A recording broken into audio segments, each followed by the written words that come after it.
வணக்கம். தந்தையின் வெற்றி படிக்கட்டு நிகழ்ச்சிக்கு உங்களை வரவேற்பது காயத்ரி. நிகழ்ச்சியின் முதல் பகுதியாக கல்வி செய்திகளை பார்க்கலாம்.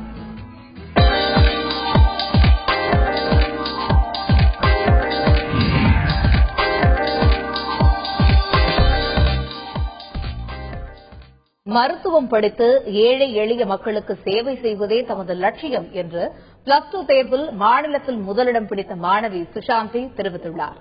கிருஷ்ணகிரி மாவட்டம் ஊத்தங்கரையைச் சேர்ந்த மாணவி சுஷாந்தி 1200க்கு 1193 மதிப்பெண்கள் பெற்றுள்ளார். தமிழில் 198 மதிப்பெண்களும், ஆங்கிலத்தில் 196, வேதியியலில் 199 மதிப்பெண்களும், இயற்பியல், உயிரியல், கணிதம் ஆகிய பாடத்தில் 200க்கு 200 மதிப்பெண்களும் பெற்று மாநிலத்தில் முதலிடம் பிடித்துள்ளார். சுஷாந்தியின் தந்தை சிவபிரகாசம் உடற்கல்வி ஆசிரியராகவும், தாய் தெய்வநாயகி ஆசிரியையாகவும் பணியாற்றுகின்றனர். முதலிடம் பிடித்தது பற்றி கருத்து தெரிவித்துள்ள மாணவி சுஷாந்தி, மருத்துவம் படித்து ஏழை எளிய மக்களுக்கு சேவை செய்வதே தமது லட்சியம் என்று தெரிவித்துள்ளார். ரொம்ப சந்தோஷமா இருக்கு. ஸ்டேட் ஃபர்ஸ்ட் வந்தது. டீச்சர்ஸ், கரஸ்டர், பேரண்ட்ஸ் எல்லாருடைய சப்போர்ட்னாலையும் இவ்வளோ முன்னாடி வர முடிஞ்சிச்சு. ரொம்ப ரொம்ப ஹாப்பியா இருக்கு. எனக்கு சப்போர்ட் பண்ண எல்லாருக்கும் ரொம்ப ரொம்ப தேங்க்ஸ். நான் ஊத்தங்கரையில தான் படித்தேன். அவங்க ரொம்ப ஹெல்ப் பண்ணாங்க. தனியா வீடு எடுத்து தந்தேன். பாட்டி ரொம்ப ஹெல்ப் பண்ணாங்க. அவங்க இல்லைன்னா கண்டிப்பா இதில் வந்திருக்க முடியாது. அவங்களுக்கும் ரொம்ப தேங்க்ஸ் சொல்லிக்கிறேன். ரொம்ப சந்தோஷமா இருக்கு. First thank God. அப்புறம் எல்லாருக்குமே ரொம்ப ரொம்ப நன்றி. எனக்கு ஹெல்ப் பண்ண டீச்சர்ஸ் எல்லாருக்கும். நான் நெக்ஸ்ட் மெடிசன் பண்றதா இருக்கேன். டாக்டர் ஆகணும்னு அப்பாவோட எல்லாருடைய ஆசை. அது டாக்டர் ஆயிட்டு அப்புறம் சிவில் சர்வீஸ் எக்ஸாம் ஏதாவது எழுதி அதில் IAS ஆகுற மாதிரி ஐடியாவில் இருக்கேன். கண்டிப்பா அப்பா ஆசை எல்லாத்தையும் நிறைவேற்றுவேன். என்னால் முடிஞ்ச அளவுக்கு இந்த நாட்டுக்கு எது செய்ய முடியுமோ அது கண்டிப்பா செய்வேன். என்னால் மாநில அளவில் தருமபுரியைச் சேர்ந்த அலமேலு என்ற மாணவி 1192 மதிப்பெண்கள் எடுத்து 2ஆம் இடம் பிடித்துள்ளார். மாணவி அலமேலு செய்தியாளர்களுக்கு அளித்த பேட்டியை தற்பொழுது காணலாம். நான் +2ல 1192 மார்க் எடுத்திருக்கேன். நான் ஸ்டேட்ல செகண்ட் எடுத்திருக்கேன். நான் Sri Vijay Vidyalaya matriculation higher secondary school girls தர்மபுரியில இருக்கல படித்தேன். இந்த மார்க் எடுத்ததுக்காக என் பேரண்ட்ஸ், என் டீச்சர்ஸ், என் சிப்ளிங்ஸ், சின்ன வயசுல இருந்து என்ன ப்ராட்டப் பண்ண எங்க ஸ்கூல் பிரின்சிபல் மேம், கரஸ் சார், கரஸ் மேம், சின்ன வயசுல இருந்து ப்ராட்டப் பண்ண என் டீச்சர்ஸ் எல்லாருக்குமே தேங்க்ஸ். நான் ஃபியூச்சர்ல கார்டியாலஜி பண்ணணும்னு நினைக்கிறேன். இதன் மூலமா மக்களுக்கு நிறைய சேவை செய்யணும்னு நினைக்கிறேன். +2 தேர்வில் 1191 மதிப்பெண்கள் எடுத்து மாநிலத்திலேயே 3வது இடத்தை மடிப்பாக்கம் பிரின்ஸ் மெட்ரிகுலேஷன் பள்ளி மாணவி நித்யா பிடித்துள்ளார். தேர்வுக்கு தயாரான அனுபவத்தை எமது செய்தியாளர் சுவாதியுடன் பகிர்ந்து கொள்கிறார் நித்யா. ரொம்ப ஹாப்பியா ஃபீல் பண்றேன். ஆக்சுவலி இப்போ எங்க சாரும், எங்க டீச்சர்ஸ், அப்புறம் பேரண்ட்ஸோட என்கரேஜ்மெண்ட் தான். மறுபடியும் என் ஃப்ரெண்ட்ஸ் ரொம்ப என்கரேஜ் பண்ணுவாங்க. அவ்வளோதான். எங்க டீச்சர்ஸ் ரொம்ப என்கரேஜ் பண்ணுவாங்க. ஃப்ரெண்ட்ஸ் ரொம்ப என்கரேஜ்மெண்ட். படிச்சது கூட நைட்லாம் ஒரு 2 o'clock மாதிரி தான் படிப்பேன். அதனால ஒன்றும் அந்த அளவுக்கு எக்ஸ்பெக்ட் பண்ணலாம். ஆனா பட் இருந்தாலும் இன்னைக்கு ஸ்டேட்டடுங்கிறது கொஞ்சம் சந்தோஷமா தான் இருக்கு. நீங்க எப்படி படிச்சீங்க? உங்களோட ப்ராசஸ் ஆஃப் லேர்னிங் பத்தி சொல்லுங்க. ஏன்னா நீங்க தான் அடுத்த நெக்ஸ்ட் ஜெனரேஷன் இன்ஸ்பிரேஷன். சோ அதனால நீங்க எப்படி படிச்சீங்க? உங்க ப்ராசஸ் ஆஃப் லேர்னிங் பத்தி சொல்லுங்க. அங்க பாத்தீங்கன்னா எங்க ஸ்கூல்ல டெஸ்ட் நிறைய கண்டக்ட் பண்ணுவாங்க. அந்த கண்டக்ட் பண்ணும்போது அந்த டெஸ்ட் படிச்சாலே ஈஸியா வந்துடலாம். ஸோ நிறைய எக்ஸ்ட்ராவா பாயிண்ட்ஸ்லாம், லாங்குவேஜ் டெஸ்ட் கூட நிறைய எக்ஸ்ட்ரா பாயிண்ட்ஸ்லாம் கொடுத்துருக்காங்க. Tamil, English teachers, maths teachers, அப்புறம் பிசிக்ஸ்லாம் போகும். அவங்க தான் நீ ஸ்டேட் ட்ராக் வாங்குவா. எனக்கு நம்பிக்கை இல்லை. ஆக்சுவலா அவங்க தான் சொன்னாங்க உன் மேல நம்பிக்கை இருக்கு. ரொம்ப ட்ரெயின் பண்ணாங்க. எங்க சார் கூட ரொம்ப என்கரேஜ் பண்ணாங்க. அது மாதிரி எல்லாரோட என்கரேஜ்மெண்ட், பக்கத்து வீட்டு நெய்பர்ஸ், அவங்க எல்லாரோட இதனாலதான் நான் இந்த அளவுக்கு வந்தேன். சட்டக்கல்லூரி மாணவர் சேர்க்கை மற்றும் கால்நடை மருத்துவ படிப்புகளுக்கான விண்ணப்ப விநியோகம் வருகிற 12ஆம் தேதி தொடங்க உள்ளது. சென்னையில் நேற்று செய்தியாளர்களிடம் பேசிய அம்பேத்கர் சட்ட பல்கலைக்கழக துணைவேந்தர் வணங்காமுடி, 5 வருட சட்டப்படிப்பிற்கான விண்ணப்பங்கள் 12ஆம் தேதி முதலும், 3 வருட சட்டப்படிப்பிற்கான விண்ணப்பங்கள் 26ஆம் தேதி முதலும் விநியோகிக்கப்படும் என்றார். 3 வருட படிப்பு 7 கல்லூரிகளிலும், 5 வருட படிப்பு 6 கல்லூரிகளிலும் வழங்கப்படுவதாக அவர் தெரிவித்தார். மாணவர் சேர்க்கைக்கான கலந்தாய்வு ஜூலை முதல் வாரத்தில் தொடங்கும் எனவும் வணங்காமுடி கூறினார். விண்ணப்பங்களை அந்தந்த கல்லூரிகளில் பெற்றுக் கொள்ளலாம் என்றும் அவர் தெரிவித்தார். 12/5/2014 தேதி வரும். அதற்கு கடைசி நாள் 5ஆண்டு சட்டக்கல்விக்கு கடைசி நாள் 13/6/2014 ஆகும். 5ஆண்டு சட்டக்கல்வியினுடைய தரவரிசை பட்டியல் தயாரித்து வெளியிடக்கூடிய தேதி 23/6/2014 ஆகும். அதுபோல 3ஆண்டு மாணவர்களுக்கான அந்த கலந்தாய்வுக்கான தரவரிசை பட்டியல் வெளியிடக்கூடிய தேதி 31/8/2014 ஆகும். இந்த அடிப்படையில் அரசு சட்டக்கல்லூரிகளுக்கான சேர்க்கை நடைபெறும். இதேபோல தமிழ்நாடு கால்நடை மருத்துவ பல்கலைக்கழகத்தில் BBSc உள்ளிட்ட படிப்புகளுக்கான விண்ணப்ப விநியோகம் 12ஆம் தேதி தொடங்க உள்ளது. 12ஆம் தேதி காலை 10 மணி முதல் சென்னை வெப்பேரியில் உள்ள கால்நடை மருத்துவ பல்கலைக்கழக வளாகத்தில் விண்ணப்பங்களை பெற்றுக் கொள்ளலாம் என்று பல்கலைக்கழக பதிவாளர் தெரிவித்துள்ளார்.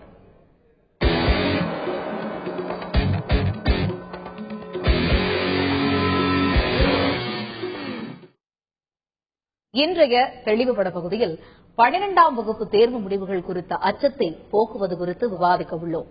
தேர்வு முடிவுகளில் எதிர்பார்த்த மதிப்பெண்கள் கிடைக்காத மாணவ மாணவியர் மற்றும் தோல்வியடைந்த மாணவர்கள் தங்களது சந்தேகங்களை கேட்டு தெளிவு பெறலாம். அரங்கில் நம்முடன் உள்ள திருமதி நப்பினை சேரன் அவர்களிடம் மாணவர்கள் மற்றும் பெற்றோர்கள் தங்களது சந்தேகங்களை கேட்டு விளக்கங்களை பெறலாம். மேடம் வணக்கம். வணக்கம். இன்னைக்கு இந்த 12th ஸ்டாண்டர்ட் ரிசல்ட் வந்து வெளியாகி இருக்கு. 1193 அப்படிங்கிற பாயிண்ட வந்து எடுத்திருக்காங்க மாணவி சுஷாந்தி ஃப்ரம் கிருஷ்ணகிரி. இப்ப இந்த மாதிரி நிறைய மாணவர்கள் வந்து எடுத்திருப்பாங்க. சோ அவங்க எல்லாம் ஒரு ஹாப்பி மூட்ல இருப்பாங்க அப்படின்னே சொல்லலாம். பட் எதிர்பார்த்த ஒரு மதிப்பெண் எடுக்க முடியல அப்படிங்கறவங்களுக்கு வந்து இது ஒரு பெரிய பெரிய இடி மாதிரி நினைச்சிட்டு இருப்பாங்க. அவங்க இதுல இருந்து மீள முடியாது.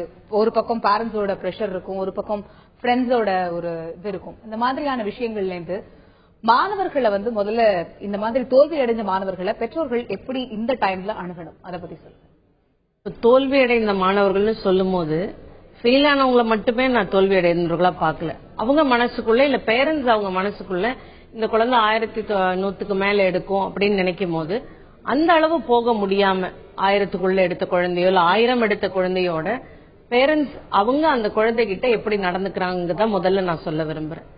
இவ்வளவுதான் எடுக்க முடிஞ்சதா, இதுக்கு மேல உன்னால எடுக்க முடியலையா, இல்ல 1170 வாங்கின குழந்தைகிட்ட கூட போய் இன்னொரு 5 மார்க் வாங்கிருந்தீங்கன்னா கட்டாயம் நமக்கு சென்னையிலே மருத்துவக் கல்லூரியில கிடைக்கும். அப்படி அந்த குழந்தைக்கு தான் வாங்கின எல்லா சந்தோஷங்களும் ஒரு நிமிஷத்துல அப்படியே ஒரு புஸ்வானமா கரைஞ்சு போயிருது. இப்படி பேரண்ட்ஸ் ஒரு புறம் இருக்கிறாங்க. இன்னொரு புறம் ஃபெயில் ஆன குழந்தைக்கு நான் அப்பவே சொன்னேன், நீ படிக்க மாட்டேன்னு சொன்னேன், இல்ல என்னென்ன வசைமொழிகள் இருக்கோ எல்லாம் இருக்கு. இந்த 2 விதமான பேரண்ட்ஸ்க்கும் நான் என்ன சொல்ல வரேன்னா, ஃபர்ஸ்ட் என்கரேஜ்மெண்ட்ங்கிறது முதல் நாள்ல இருந்து இருக்கணும். இன்னைக்கு திடீர்னு சொல்லும் போது இது கடையில கிடைக்கிற பலசரக்கு பொருள் கிடையாது, வாங்கி உடனே ஒரு டோஸ் கொடுங்கன்னு சொல்றதுக்கு. Encourage your child. உங்க குழந்தையோட கெப்பாசிட்டி என்னங்கறத தயவு செய்து ஒரு பெற்றோரா இருந்து பார்க்க பாருங்க. உங்களுடைய ஆசையின் கண்ணோட்டத்துல பாத்தீங்கன்னா உங்களுக்கு தெளிவான படம் கிடைக்காது. அந்த குழந்தையால என்ன முடியும்னு தெரிஞ்சதுக்கு அப்புறம் என்கரேஜ் பண்ணுங்க அந்த குழந்தைய. இப்ப கூட தோல்வி அடைந்த மாணவர்களுக்கு 1 மாசத்துக்குள்ளே பரீட்சை நிறைய இருக்கு. என்ன தவறுகள் நடந்திருக்கு, எந்த இடத்துல இந்த குழந்தை தவறு, இன்னைக்கு எல்லாமே டிரான்ஸ்பரண்டா இருக்கு. ஆன்சர் பேப்பரை வாங்கி பார்க்க முடியும், என்ன தவறுகள் இருக்கு. ஒரு டீச்சர் கிட்ட போய் இன்னும் கூட ஹெல்ப் கேட்டு, நத்திங் இஸ் லேட். அன்றைக்கெல்லாம் 1 வருஷம் காத்திருந்தாங்க, அதுக்கப்புறம் பரீட்சை எழுதினாங்க. இப்ப அப்படி இல்ல, வாய்ப்புகளும் வந்து அதிகமா இருக்கு. அதனால ஒரு பெரிய தோல்விங்கிற மாதிரி பார்க்க வேண்டாம்னு சொல்லிடுறீங்க. நம்ம இன்னும் தொடர்ந்து பேசலாம். ஒரு நேயர் இணைப்பில் காத்திருக்கிறார். ஈரோட்டில் இருந்து பிரியா காத்திருக்கிறார், அவரிடம் பேசலாம். பிரியா வணக்கம். உங்களுடைய கேள்வி என்ன பிரியா? பதிவு செய்யுங்க. ஆமாங்க பிரியா தான். வணக்கம் பிரியா, சொல்லுங்க. நான் 12th எனக்கு எதிர்பார்த்த மார்க் வரல. சரி. அதனால எங்க வீட்டுல ரொம்ப திட்டுறாங்க. நம்ம என்ன செய்யலாம், இதுக்கு என்ன மாதிரியான தீர்வு நம்ம கொடுக்கலாம் அப்படிங்கறத மேடம் கிட்ட நம்ம கேட்டு தெரிஞ்சுக்கலாம். இந்த பொண்ணுக்கு பிரியா சொல்லிட்டாங்க, எடுக்கும் போதே எதிர்பார்த்த மார்க் வரல, வீட்டுல எல்லாரும் திட்டுறாங்க அப்படின்னு. இப்ப எதிர்பார்த்த மார்க் எல்லாருக்கும் கிடைக்குமான்னு கேட்டா நிச்சயமா கிடைக்காது. இதுல ஒரு மாணவி சொன்னாங்க, நான் எதிர்பார்க்கல, 3rd வந்த மாணவி, நான் இந்த மார்க் எதிர்பார்க்கல, ஆனா என்னோட கிளாஸ் டீச்சர்ஸ் எதிர்பார்த்தாங்க.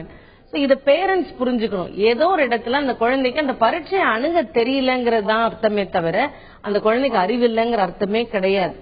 கிடைத்த மதிப்பெண்ல என்ன பெஸ்ட் ப்ரொஃபஷன் எடுக்க முடியும், அதுல எந்த அளவுக்கு ஷைன் ஆக முடியும்னு பாருங்க. எந்த கல்வியும் குறைவான கல்வி கிடையாது. தயவு செய்து BA தானா BSc தானான்னு நினைக்காதீங்க. எந்த பாடத்திட்டம் வேணாலும் எடுக்கலாம். அந்த பாடத்திட்டத்துல எந்த அளவுக்கு உயரலான்றத பாருங்க. உங்களோட விருப்பம் எந்த பாடத்திட்டத்தின் மேல் இருக்குங்கிறத விட என்ன பாடத்திட்டம் இன்னைக்கு நம்ம எடுத்த மார்க்குக்கு யூஸ்ஃபுல்லாவும் இருக்கும், அதுல எப்படி ஷைன் பண்ணலாம். இன்னைக்கு நிறைய எக்ஸ்போஷர் இருக்கு, நிறைய அவென்யூஸ் இருக்கு. நிச்சயமா ஏதாவது ஒரு ஃபீல்டுல உங்களால ஷைன் பண்ண முடியுங்கிற நம்பிக்கையோட மன தளராம இறங்குங்க, கட்டாயம் முன்னுக்கு வர முடியும். இருந்து தாமரைக்கணி என்கிற நேர் காத்திருக்கிறார், அவரிடம் பேசலாம். தாமரைக்கணி வணக்கம். உங்களுடைய கேள்வி என்ன? பதிவு செய்யுங்க. பிஎஸ்சி நர்சிங்க்கு எவ்வளவு மார்க் வேணும், எப்படி அது படிக்கலாங்களா? தாமரைக்கணி, இப்ப நீங்க வாங்கியிருக்கிற மதிப்பெண் என்ன தாமரைக்கணி? 747 மேம். நம்ம தெரிஞ்சுக்கலாம். இப்ப இவங்களோடது வந்து 847 வாங்கியிருக்காங்க. இப்ப இவங்களுக்கு தெரிஞ்சுக்க வேண்டியது பிஎஸ்சி நர்சிங் கிடைக்குமா கிடைக்காதாங்கிற மாதிரி. நிச்சயமா கிடைக்கும், நிச்சயமா கிடைக்கும் அவங்களுக்கு. அது கவர்மெண்ட் காலேஜ்ல கிடைக்கிறதுக்கான வாய்ப்புகளும் இருக்கு. அப்படி இல்லைன்னா இன்னைக்கு நிறைய பிரைவேட் காலேஜஸ்ல நர்சிங் வந்து குறைவான கட்டணத்துல இருக்கு, குறைவான கட்டணம் இருக்கு. அந்த சுற்றுப்புறம்ல இருக்கிற ஏழை மாணவர்களுக்காக அவங்க கட்டணத்தையும் குறைவாக வசூலிச்சு நிச்சயமா நல்ல விதமான ஒரு எஜுகேஷன் ஃபெசிலிட்டியோட இருக்கு. இவங்களுக்கு கிடைக்கிறதுக்கான வாய்ப்பு இருக்கு. இப்ப மேடம் இன்னைக்கு மார்க்ஸ் வந்து ரிலீஸ் ஆயிருக்கு. வந்து 7 சொல்லுங்க தாமரைக்கணி, தொடர்ந்து சொல்லுங்க. 747 எப்படியா இருந்தாலும் இருக்க வாய்ப்பு இருக்குமா. கவர்மெண்ட் இதுல இல்லைனாலும் இவங்களதுல ப்ராப்ளி இந்த அடுத்த செக்டர் பிரைவேட் காலேஜஸ்ல குறைவான கட்டணத்துல கிடைக்க வாய்ப்பு இருக்கு. சிவகங்கையிலிருந்து ஒரு நேயர் காத்திருக்கிறார் விக்னேஷ், அவரிடம் பேசலாம். விக்னேஷ் வணக்கம், உங்களுடைய கேள்வி என்ன விக்னேஷ்? பதிவு செய்யுங்க. மேடம் நான் வந்து 743 மார்க் எடுத்திருக்கேன் மேடம். சரி, அடுத்து இவர் வந்து 743 மதிப்பெண்கள் எடுத்திருக்காரு. இவர் அடுத்து என்ன செய்யலாம்? இவருடைய இன்ட்ரெஸ்ட் அப்படிங்கறது ஒரு பக்கம் இருந்தாலும் இவருக்கான ஆப்பர்ச்சுனிட்டிஸ் எல்லாம் என்னவா இருக்கும்? நீங்க பாத்தீங்கன்னா இப்போ பாலிடெக்னிக் டெஃபினட்டா அதுக்கு நல்ல ஸ்கோப் இருக்கு. இல்ல உங்களுக்கு இன்னமும் ஃபர்தரா போகணும்னா சிவில் சைட்ல நிறைய டிப்ளமோ கோர்சஸ் இருக்கு, அதுக்கு தகுந்த மாதிரி போகலாம். டீச்சர் ட்ரைனிங் இருக்கு, நர்சிங் இருக்கு. இவரோட என்ன கோர் சப்ஜெக்ட் எடுத்திருக்காரு, பிகாம் காமர்ஸ் ஸ்ட்ரீம்ல இருக்காரா சயின்ஸ் ஸ்ட்ரீம்ல இருக்காரான்னு தெரியல. ஹோட்டல் மேனேஜ்மெண்ட் இருக்கு, நிறைய நிறைய ஏவியேஷன்ஸ் இருக்கு. எல்லாமே இன்னைக்கு அதான் சொல்ற அவென்யூஸ் நிறைய இருக்கு.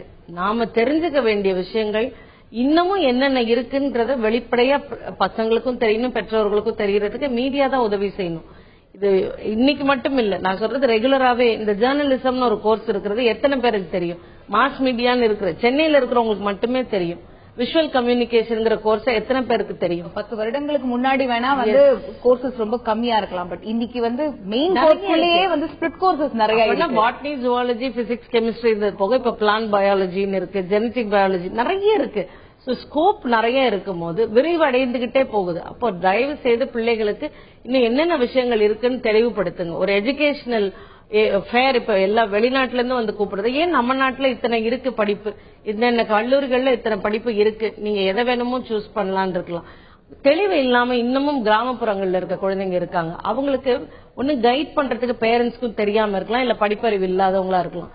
அவங்க படித்தவங்க கிட்ட போய் கேக்குறாங்க, அந்த படித்தவங்களுக்கு எந்த அளவுக்கு தெரியுதுங்கிறதும் புரியல. தயவு செய்து இது ஒரு நல்ல லீடா எடுத்துக்கிட்டு என்னென்ன அவென்யூஸ் இருக்குங்கிறத குழந்தைங்களுக்கு தயவு செய்து தெளிவுபடும். எல்லா பள்ளிகள்லயுமே சொல்றேன், இது ஒரு ப்ரோக்ராமா வச்சு செய்யுங்க, இல்ல மீடியால இது ஒரு ப்ரோக்ராமா வச்சு பண்ணுங்க. பசங்க இப்ப இவர் சொல்றாரு இல்லையா, என்ன பண்ணணும்னு எனக்கு தெரியல, இது முதல்ல தெரிஞ்சிருக்க வேண்டிய ஒரு விஷயம். அதுக்கு தகுந்த மாதிரி தன்னை ப்ரிப்பேர் பண்ணிட்டு வர வேண்டிய விஷயம். அட்லீஸ்ட் இன்னைக்காவது அவருக்கு ஒரு வாய்ப்பு, என்ன பண்ணாரு, என்ன பண்ண முடியுங்கிறது கேட்கறதுக்கு ஒரு வாய்ப்பு இருக்கு. So thanks to the technology improvements. நிச்சயமாக. சென்னையிலிருந்து ஒரு நேயர் காத்திருக்கிறார் கிருஷ்ணவேணி, அவரிடம் பேசலாம். கிருஷ்ணவேணி வணக்கம், உங்களுடைய கேள்வி என்ன சொல்லுங்க? ஹலோ கிருஷ்ணவேணி வணக்கம். கிருஷ்ணவேணி சொல்லுங்க, உங்களுடைய கேள்வி என்ன? நான் +2 படிக்கிறேன். சரி, நான் ஒரு பாடத்துல விட்டுட்டேன். சரி சரி, அது என்னது தமிழ் இங்கிலீஷ்ல பிராக்டிகல் மார்க் போடுவேன்னு சொன்னாங்க, ஆனா போடலையே. அதுல சரி, இப்ப உங்களுக்கு என்ன தெரிஞ்சுக்கணும் கிருஷ்ணவேணி? அது நான் பாஸ் ஆயில திரும்பி எழுதணுமான்னு கேக்குறேன். இவங்களுக்கு வந்து ஒரு குழப்பமான நிலையில இருக்காங்க. இவங்க பாஸ் பண்ணிருக்காங்களா, ஏன்னா அந்த பிராக்டிகல் மார்க் வந்து போடணும்னு நாங்க போடல, இப்போ ஒரு குழப்ப நிலையில இருக்காங்க. இப்ப இவங்களுக்கு உங்களோட அட்வைஸ் என்னவா இருக்கு? கட்டாயம் போடாம இருந்திருக்க வாய்ப்பு இல்ல. அப்படியும் கிருஷ்ணவேணி தெளிவடையணும்னா நான் சொன்ன மாதிரி அவங்க டிபிஐல போய் அவங்களோட பேப்பரை வாங்கி, ஆன்சர் பேப்பரை வாங்கி, ஏதோ ஒரு குறைந்த கட்டணம் தான் இருக்கு, அதுக்கான டிடி எடுத்து கொடுத்தாங்கன்னா அவங்க ஆன்சர் பேப்பர் வந்துடும். அந்த மார்க்கும் அதுக்கப்புறம் பிராக்டிகல் மார்க்கும் சேர்ந்துதான் வந்திருக்குங்கிறது அவங்களுக்கு புரிஞ்சிடும். பட் மார்க் சேர்த்து போடாம இருக்கவே மாட்டாங்க. அதுக்கப்புறம் என்ன அவங்க பண்ணணுங்கிறத வந்து அவங்களே பிளான் பண்ணிக்கலாம். அவங்க ஒருவேளை அவங்க சொன்ன மாதிரி டிஸ்கிரிபன்சி இருந்து ஃபெயில் ஆயிருந்தாங்கன்னா கட்டாயம் அடுத்த பரீட்சைக்கு ப்ரிப்பேர் ஆகும். திருவாரூரில் இருந்து வித்யா நேயர் காத்திருக்கிறார், அவரிடம் பேசலாம். வித்யா வணக்கம், உங்களுடைய கேள்வி என்ன வித்யா? பதிவு செய்யுங்க. வித்யா, நான் கொடாசில பேசுறேன். சொல்லுங்க.